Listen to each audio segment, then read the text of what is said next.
Welcome to the AAK podcast, brought to you by All About Kids, the leading provider of children's therapeutic and educational services in New York. This podcast will dive deep into discussions on children's developmental needs and the stories of parents and other adults who have dealt with developmental disorders. Each conversation on this show is an extension of our mission to create a world where all children have access to intervention, allowing them to live a full and rich life without restriction, where parents have access to the information and training they need to support their child's therapy and special education needs, and where disabilities, therapy, and special education can be openly discussed without stigma. This time, I sit down with Dominic Trevisan, a postdoctoral fellow in the Child Study Center at the Yale School of Medicine. Dominic's key research interest lies in how people on the autism spectrum identify, express, and regulate their emotions, and how they perceive emotions in others. On this episode, Dominic discusses how autism research is being affected by the pandemic, the basics of interoception, which is the study of how you feel what's going on inside your body, what he's learned from studying facial expressions, and more. Without further ado, please enjoy this deep dive with Dominic Trevisan. So, for listeners, could you give a brief overview of your professional career and how that led up to your main area of focus? Sure. So my background is in psychology. I went on to pursue my graduate studies at Simon Fraser University in Vancouver, Canada, where I got a master's and Ph.D. in educational psychology. While I was there, I had the opportunities to work in a couple different research labs that focus on studying social and emotional developmental processes in autism. And I really loved autism research. So after my PhD was completed, I decided I wanted to keep pursuing autism research. And I'm currently a post-doctoral research fellow at the Yale Child Study Center. Mm-hmm. So I'm continuing to study autism here, but from a very different perspective than what I did in grad school. So like I said, in grad school, I was more focused from an educational psychology perspective, whereas here I'm working in a medical school. It's much more clinically oriented. And the lab I work in is clinical neuroscience lab, where we study differences in the autistic brain, which is also a new kind of area of interest for me. That's a little overview of what I've been up to for the last 8 years or so. Yeah, so there's a lot there. What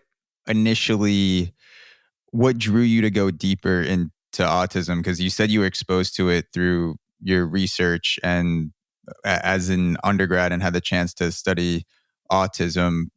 And I'm sure you were exposed to a lot of different areas in neuroscience and psychology. What made you want to stick with autism research as something to dedicate, many years of your life to? When I initially pursued graduate studies in educational psychology, that's a field that's more focused towards education in terms of studying how people learn and process information, effective teaching strategies. But the field's also become more broader now in terms of addressing things like, how to support students with disabilities in school settings. So for me, my trajectory was I had this interest in how children develop social skills, because social skills are something that's so integral and so important to almost every aspect of our lives. And yet, for the most part, they're not something we're explicitly taught. It's something we sort of learn through experience. So I think I sort of naturally became interested in autism because here's this disorder where, many people with autism are quite smart. Most people with autism have average or above average intelligence, and yet they don't seem to develop these social and emotional competencies in the same way that most of us do. So for that reason, it's just a really, really fascinating disorder to me. And it's kind of maintained my interest and attention for these long years. And there's a lot still to learn about, how best to support people with autism in a variety of settings, Mhm. including school settings and employment and things like that. So for whatever reason, you've obviously gone deep into this with research and through learning about how autism functions neurologically. So for whatever reason, people with autism are not picking up in the same way social skills and things like facial expression or perceiving emotion the way that someone without autism would. People with autism have more trouble doing that. They don't, like you said, people pick up on social skills. We're not explicitly taught them in school, and autistic people don't have, for whatever reason, are not picking up on the same things. Yeah, I think that's definitely part of it. I think it might have something to do with differences in, the autistic brain and how people with autism might process information from their environment Mm-hmm. differently. I think many people with autism think in these really sort of rule-based patterns, which can allow them to learn to really even thrive in settings like science and technology and engineering and mathematics, because competencies in those areas are very rule-based and pattern specific, whereas the social world is so unpredictable and non-rule based and requires us to transfer what we learn from prior experiences to Mm-hmm. slightly different experiences in other social settings. And I think that's where people with autism may struggle, Mm-hmm. and how the autistic mind sort of processes information differently. Yeah, and I was going through the studies that you've been a part of on Google Scholar, and there are many studies that involve the emotional processing and autism, facial recognition or facial expression. In terms of recognizing patterns and developing social skills, are there any studies that stick out in particular? Anything that you've learned that for the average listener may help them have a better insight into what people with autism are dealing with when they're moving through the world? Hmm. Anything with emotions or how people with autism perceive emotions, or maybe I saw you did a few studies with electroencephalography, EEG. I hope I'm pronouncing that right. Yep, very good. To understand how people with autism may process emotions differently, there's no kind of single explanation. I think the emotional competencies are highly related to the social competencies. So plenty of research to show, in my research as well, to show that people with autism may have more difficulty perceiving emotion from their environment, from other people's facial expressions, and other forms of nonverbal communication like prosody and vocal tone. They also tend to have difficulties understanding and perceiving emotions in themselves, which can give rise to a variety of problems. Part of the emotion regulation process is first being able to understand and recognize that you're experiencing some type of negative emotion. So in childhood, things like temper tantrums and emotional outbursts are common in autism. And then, later in life, people with autism are much more likely than the general population to experience difficulties with things like depression and anxiety, mood disorders, which again, I think part of that stems back to poor understanding of emotions in general and in themselves, which kind of impairs the ability to sort of take care of themselves. There's lots of different things to think about in terms of how people with autism experience the social and emotional world differently. And I don't think there's really one easy universal answer to those problems. So there's an external recognition that goes on with emotions where you're trying to perceive it in other people, and then an internal pattern recognition where you feel something and you need to be able to recognize that in yourself, or it's some sort of thing that goes on inside you where you say, okay, I'm feeling angry or depressed, like you were saying, or happy or sad, that it's super complicated and there's not really just like one simple understanding of it.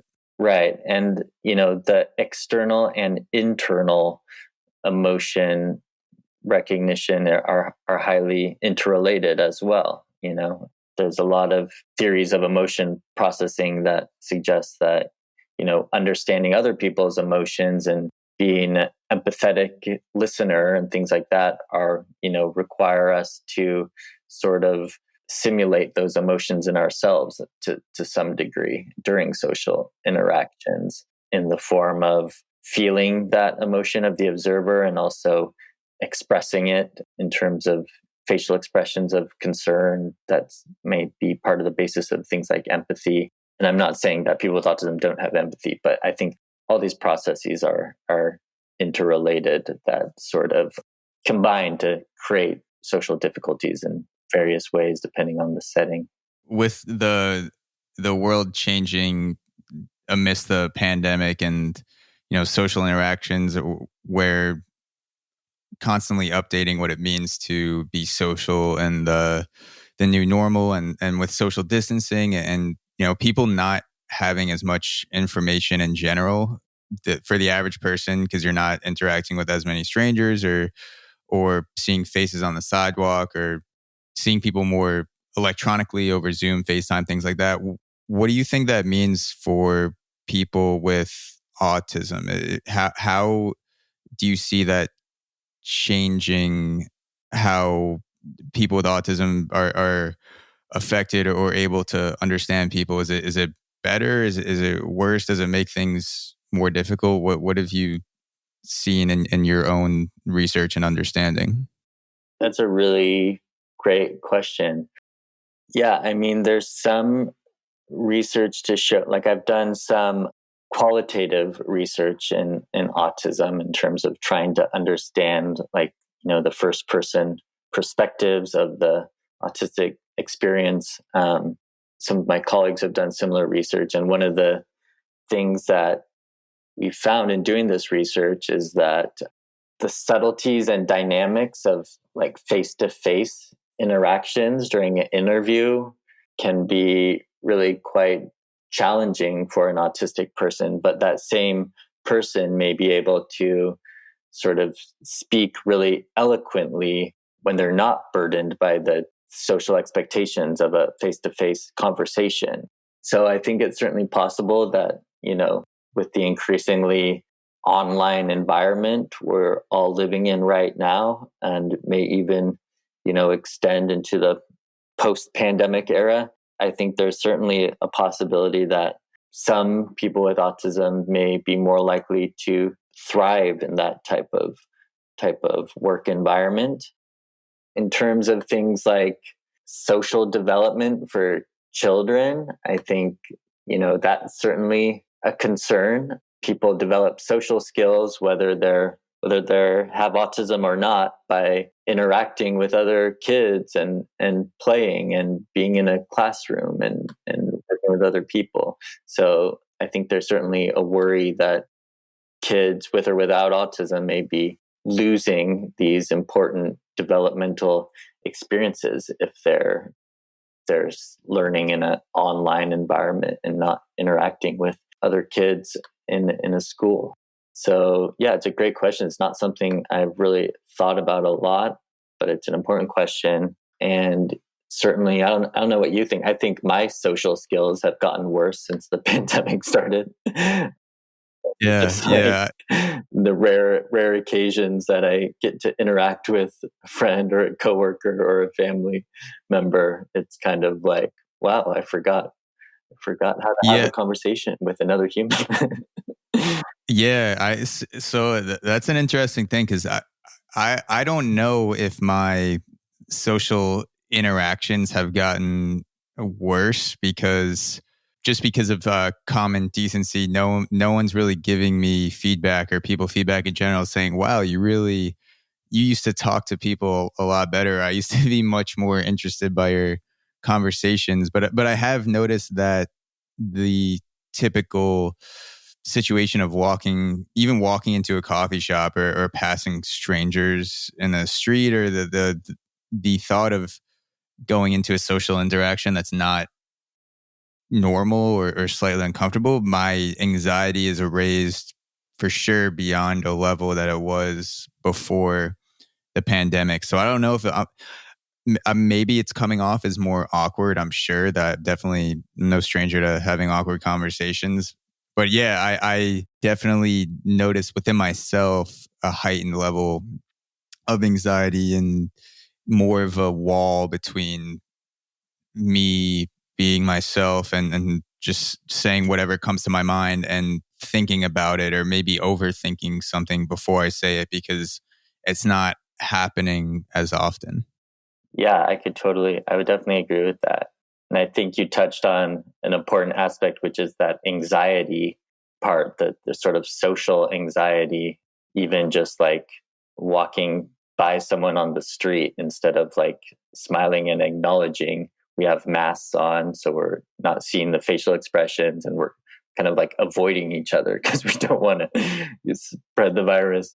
So, yeah, it'll be interesting to see how this kind of affects us all. For the average person, it's difficult to pick up on facial expressions with the masks. And I'm not sure, 60, 70% of the time what the expressions on someone's faces, unless I see their eyes smiling or they're making a super obvious expression. It's really hard to tell. So right. I'm sure someone with autism, when you have research to show that there's differences in facial expression and how people pick up on it, that it's even more difficult when you have a piece of cloth covering your entire face and you're trying to figure out what people are feeling or think about you. Absolutely. And one of the things we're really struggling with in the world of autism research right now is that university labs are have adapted our strategies and have, these COVID policies in place to try to continue to keep our research programs moving. We're all wearing masks in these lab and clinical settings. And a lot of the interventions we do with kids with autism, a lot of the protocols the assessments we do to diagnose autism, the assessments we do for research purposes, a lot of these things require us to look at really nuanced aspects of social interactions, like face-to-face communication and facial expressions and eye contact and joint attention. So we're all trying to figure out right now, how do we try to maintain some level of consistency while wearing masks and having these like face shields over our face? And it's difficult. There's no really easy way to compensate for that. The reality is that our social interactions are so different now that it's hard to I think any research that gets published from research from the pandemic area, I think needs to have an asterisk on it, and say. Yeah, it's hard to study faces when you have half of someone's face covered. Exactly, yeah.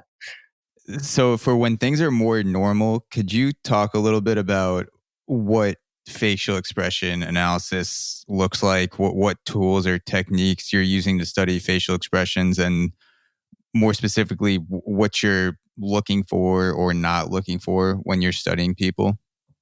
Well, I'll qualify this answer by saying that I haven't been studying facial expressions for the last couple of years since I started my postdoc position, but it's certainly a topic that I was a key focus of my dissertation research as a graduate student.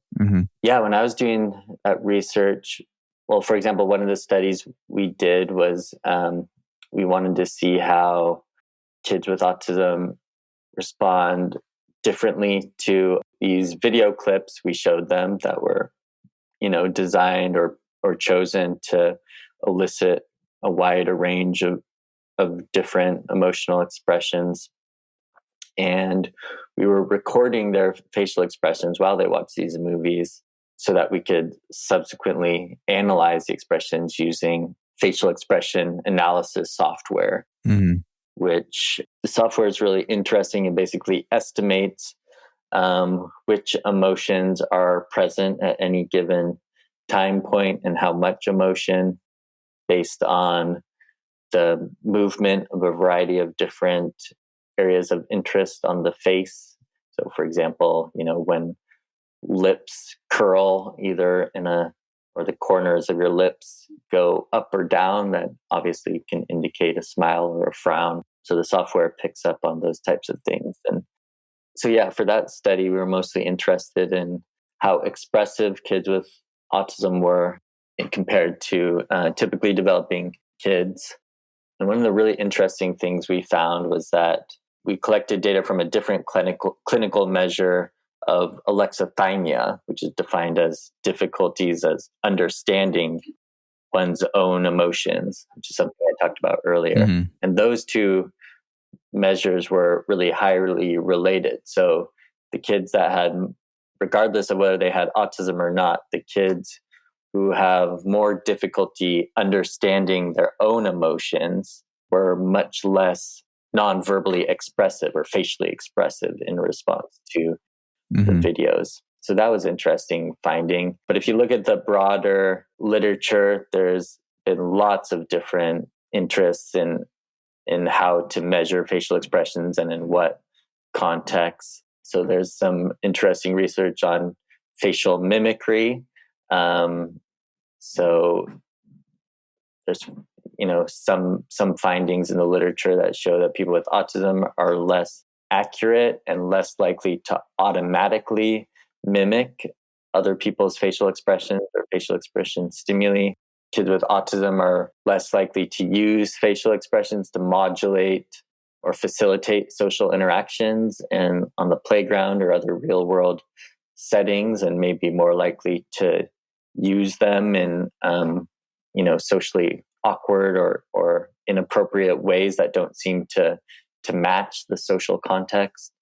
It's crazy to think about how it's muscle memory by now for most adults, but how much we regulate our own interactions and other people's interactions through facial expressions by doing things with our eyebrows or mouth to make the other person know that what they're saying is interesting, or that's kind of funny, or that's not funny, or that's disgusting, and how you are communicating with people so much through the way that you move your face, and it completely changes the words that you say and the things that you do when you don't have that information there, or you're not able to pick up on it as strongly.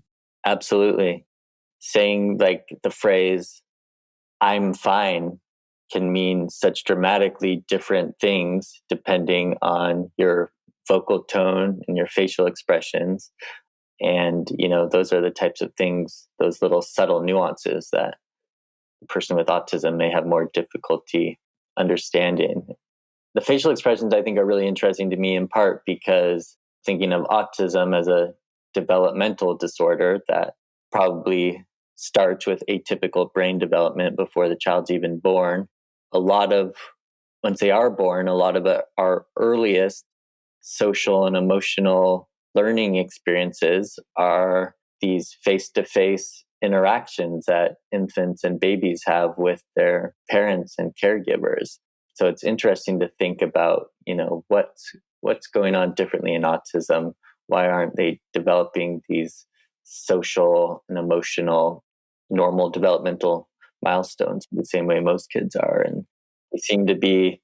So there's this social motivation hypothesis, for example, that babies with autism are less likely to attend to the faces and eyes of their caregivers, less likely to imitate those expressions, and maybe getting less intrinsic reward value out of those interactions for some reason that may be sort of sparking this atypical developmental trajectory.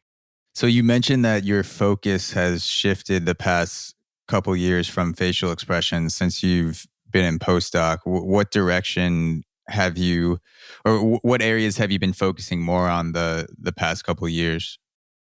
So one of the things I'm really interested in is a construct called interoception. Interoception. Interoception, yes.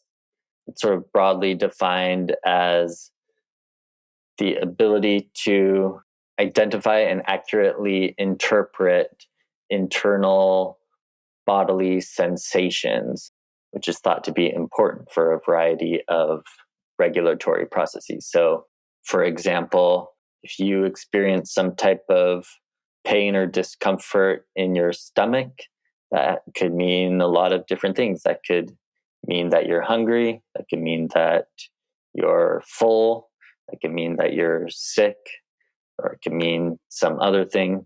And of course, these interoceptive signals are also relevant to emotions, which is how I initially got really interested in this construct. We may sort of experiencing emotions through the body may be one of our first a critical aspect in how we sort of identify what emotions we're experiencing and why and how what to do about them. I think there's certainly growing interest in interoception and autism because the emerging research in this area is showing that people with autism have more difficulty identifying internal bodily signals, but then also sort of interpreting those body signals and using that information to regulate and guide adaptive behavior. Yeah. I Google searched interoception real quick, and there's an article on Wired that I think was published pretty recently, and Wired's a huge magazine, and it's called "Listening to Your Heartbeat Might Be the Key to Conquering Anxiety," and the subheading is "Neuroscience is revealing that the heart and body exert huge influence over the brain, and that connection could help autistic individuals better process their emotions." And I've definitely felt a connection, and I'm sure it's different from person to person, and people with autism experience it differently.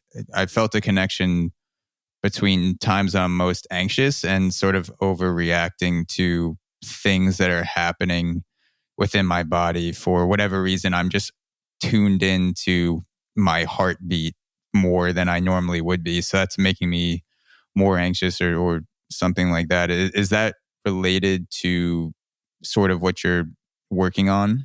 And I know it's just a subtitle, so it's a pretty broad thing, but does that sound like kind of what you're going for in your research, one of the angles? Yeah, I think that's definitely part of it. Yeah, it's one angle of many angles. I think I read that Wired article you're talking about. That was pretty well written article.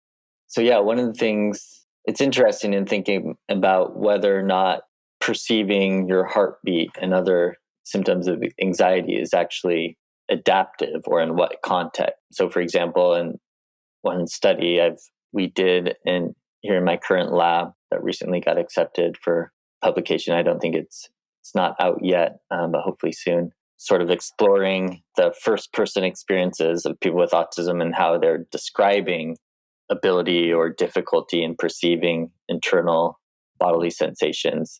And so there's multiple things going on. So some people with autism describe things like, I forget to eat for 24 hours because I don't recognize that I'm hungry until those signals become very intense. Or I've passed out from fatigue or sickness while in some context because I didn't realize I was sick until I was like about to collapse, or someone else told me that I look really sick. Mm-hmm. So there's certain an adaptive aspect in being able to understand what's going on inside your body. But then there's this other angle that you talked about where there's sort of this hypochondriac tendency or hypervigilance where some people with autism were saying things like, I'm constantly noticing little sensations in my body, and I'm constantly worried that there's something seriously wrong with me because I'm not sure what these signals mean or what to do with that information. And then once I get worried about those signals, that actually amplifies the signals because I'm creating more anxiety for myself, and it becomes this sort of vicious circle. So it's more kind of nuanced than I initially expected when I started researching interoception. But yeah, I think being able to identify and recognizing internal body signals is adaptive up to a point, and then if it becomes too much of the focus of your attention and you're becoming worried about signals that are potentially, benign, then you're creating unnecessary anxiety and stress for yourself. So yeah, there's lots of different interesting angles, different things that may be going on differently in autism and how they interpret those signals. What do you think people that interpret those signals correctly or interpret them without feeling super high levels of anxiety, what do you think those people have that may cause other people to freak out, or people with autism to experience heightened levels of anxiety? Is it something that's learned? Is it something like a mechanism in the brain or something that's not fully switched on, or switched on too much and people that freak out? What do you think that is? I think it's too early to say. I mean, I don't think we have a great understanding of what's going on mechanistically in autism that may be different. Interoception, from a mechanistic standpoint, has to do with how our peripheral nervous system, what's going on in the body, interacts and communicates with our central nervous system. So it has a lot to do with these, so-called mind-body connections, mind-body interactions. So it's unclear what might be different in autism. Is it the signal itself is impaired? Is there some problem with how that signal is being transferred to the central nervous system via these afferent pathways that we know are important for interoception, like the vagus nerve? I think we don't really know. But I think part of it is, one of the things we do know is there's this sort of accuracy dimension to it. So going back to my example earlier of why a person with autism may, or any person may become overly concerned by internal bodily sensations, is if they're not able to understand it. Like if I have a little bit of stomach pain, that someone with good interoception might be able to say, oh, that's probably indigestion. I'm going to go take an antacid and I'll be fine. Whereas a person who's not so good at understanding or accurately deciphering what these signals mean might not be able to differentiate between a benign signal and a serious signal that indicates some serious health problem. And that's something that can contribute to the worry. But I think another aspect of it is sort of a regulation, an emotion regulation process. In other words, so for example, if I notice my heart beating fast and palm sweating, and so I'm using those signals to say, oh, okay, I'm getting sort of stressed out or anxious about something. Do you use that information to do something adaptive? Like, okay, I'm getting anxious. I need to do something to relax, to calm down. This conversation with my boss is getting me kind of upset. I need to be careful about what I say next.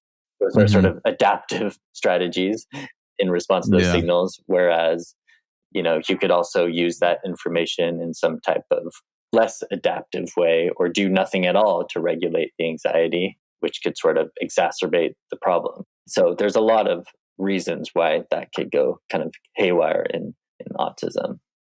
Yeah, it makes me think of, this is a peripherally related topic, how people react when they're on psychedelics like mushrooms or psilocybin. I've heard researchers talk a lot about what sounds like interoception. Maybe they weren't using the word specifically, but it sounds like a lot of the things you described, where there's a theory that we have this sort of protective layer when we're walking through the world normally sober, where we're not sort of picking up on all of our bodily interactions. So your heartbeat, your swallowing, all these things are just like they're normal. They're not sending any sort of amplified signals to you. And then psychedelics kind of blow the door off that, where all of a sudden everything happening in your body, like the feeling of your throat closing when you swallow, or your heartbeat, or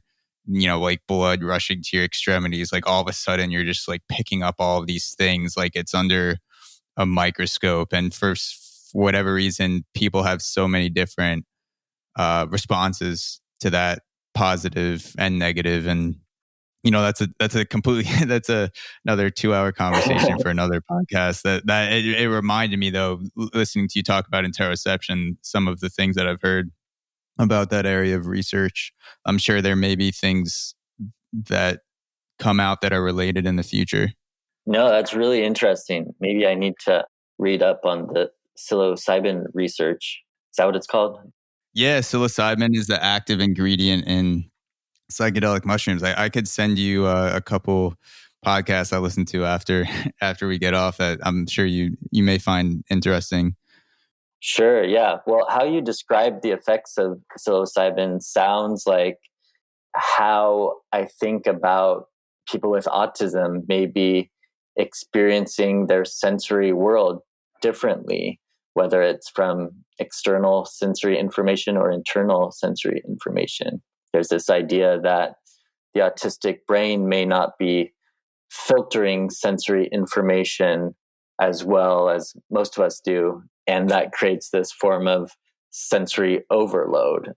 Because, I mean, if you think about how humans interact with our environments, I mean, we're constantly being bombarded by sensory information, and and our brains need to really efficiently process that information such that we're focusing our attention on what's relevant and important and sort of filtering out all the unnecessary and unimportant or irrelevant sensory information. So it sounds like the psilocybin may be sort of turning off that filtering mechanism to some extent. I wonder if that could almost like create a bit of almost like simulate the autistic experience in some way. I don't know. Yeah, no, that's what I was thinking about when you're talking about interoception, and I'm sure we'll find out more about it as psychedelic research continues to open up, because I know there are a few states in this past election that just decriminalized psychedelics. Yeah. They're more, Johns Hopkins rebooted their psychedelic research center within the past few years, and I know psychedelics was on hiatus for a few decades because of a bunch of things that happened before I was born, with people distributing them in ways that were not great, and rumors and things that spread about psychedelics, which I'm sure there's some truth to, but it seems like there are a lot of things and applications with psychedelics that would be extremely positive with anxiety and PTSD and possibly autism. So that'll be interesting to see how things play out within the next 5 to 10 years as researchers are being able to do things more out in the open with psychedelics. Absolutely. Yeah. I'm excited to see that as well. It's the research process is slow, so it'll be a while before we can understand the potential therapeutic effects of things like that, and even cannabis, for example. Like you said, it's just extremely difficult for researchers to get their hands on Schedule 1 drugs for research purposes. Yeah. So hopefully with the laws changing, we'll be able to get more research in that area. Yeah. Something I wanted to ask you is, for the average person like me who's not an autism researcher, maybe people listening to this podcast, therapists, parents, is there anything that you see people consistently misunderstanding about autism? And what would you be able to say on this podcast to clear that up a little bit? Yeah, it's a great question. I think one of the biggest misconceptions about autism that I consistently hear is that people with autism are uninterested in relationships or uninterested in other people. There's a misconception that they don't care about making friends or don't want to be in a relationship or don't like interacting with other people. I think there's probably some people with autism who might have that perspective, but for the most part, my experience and even talking with people with autism is that they do want more friends. They do want to be in a relationship. They do want to move out of their parents' home. They do want to succeed in a job interview so they can become employed and support themselves. But because they struggle with these social interactions and understanding the social world, their disability prevents them from achieving those things that they, for the most part, I think they want. So that's something that motivates me. And I think a lot of people who research autism or work in clinical settings is to try to figure out ways that we can sort of overcome those barriers that people with autism have for achieving those personal, interpersonal, and career goals that they want, that they have the intelligence and capabilities to have, but because of their disability, they sometimes lack the social skills to gain those, to overcome certain barriers. I think that's the biggest misconception that I would want people to know about autism. The last question I have for you is, has studying autism and more specifically facial expressions, bodily responses, interoception, has that helped you understand anything about your own development? Studying the development in people with autism, have you realized anything about yourself that maybe you wouldn't have realized otherwise or would have taken you longer to realize? That's a great question. I don't think I've ever really thought about it. I think one way that this research has affected me is that I have a hard time turning off my scientific brain in normal social interactions, since I study social interactions and social and emotional development for a living.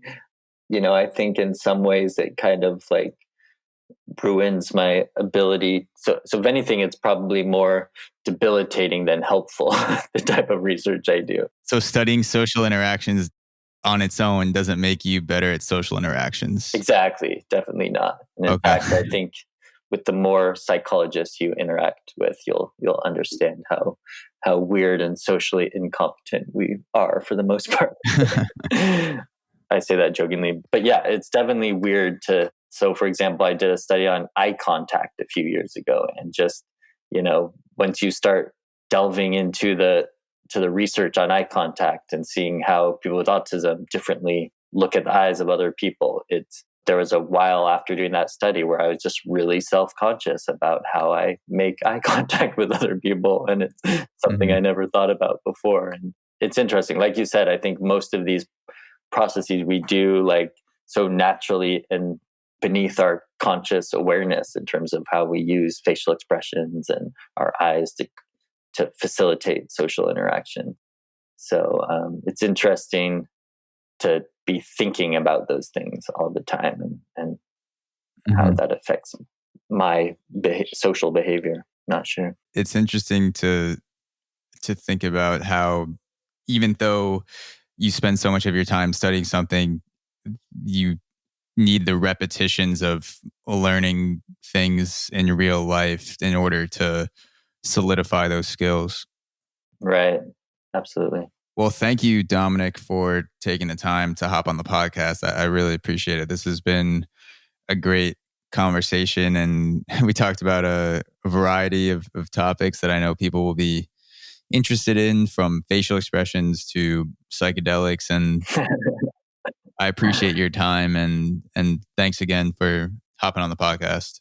My pleasure. It was great talking to you, and I appreciate the opportunity.